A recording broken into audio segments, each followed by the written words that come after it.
So guys, time check. It's already 5:41 and we're bound to Tagaytay. So guys, first entry natin is NLEX Valenzuela, Paso de Blas entry. Ayan. So dito sa Paso de Blas, malapit lang dito yung Skyway Stage 3 Balintawak. So upon entry, magbabayad lang tayo ng 74 pesos. Ayan. So after siguro mga 15 minutes or 10 minutes, nandun na kayo sa Skyway Stage 3 Balintawak entry.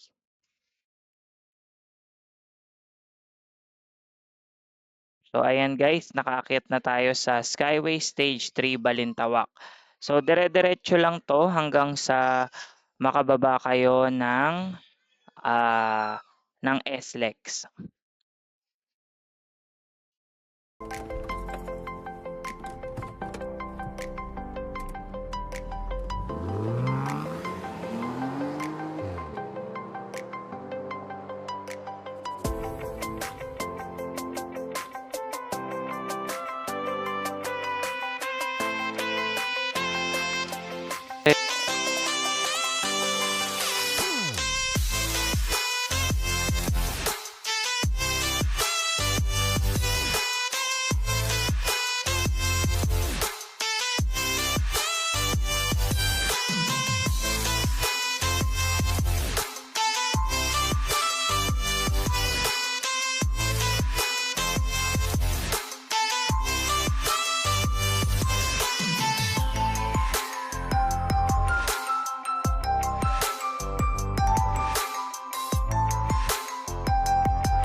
Pagdating dito sa junction na 'to, mag-slow down na kayo kasi, 'pag nadiretso nyo 'yan, bababa kayo ng Alabang Zapote.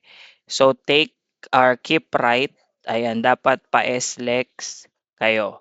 So huwag kayong malilito sa junction na 'yan. Ayan, so 'yan yung palatandaan na malapit na kayong bumaba sa Skyway Stage 3.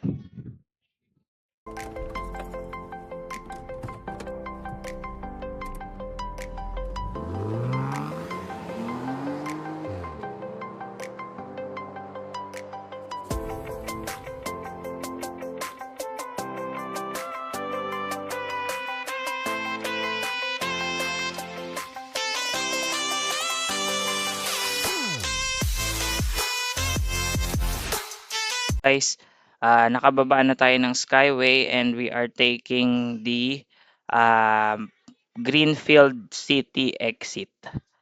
So ayan. So dapat pwede rin kayong mag-exit dun sa Mamplasan, SLEX Mamplasan. Pwede rin kayo dun mag-exit kaso at this time na miss namin yung Mamplasan, kaya hindi kami magkakalaks. So pag dito kayo sa Greenfield City nag-exit, kanan lang kayo. Ayan, paglabas natin sa toll fee. So ang bayad yata diyan ay 300 plus. Ayan, 352 mula Buendia yan hanggang dito sa Greenfield City. So pag exit nyo ng Greenfield City, meron diyang sign na Tagaytay City, kakanan kayo dyan. Okay? So dedire-diretsuhin nyo lang yan Ang tawag diyan ay Santa Rosa, Tagaytay Road.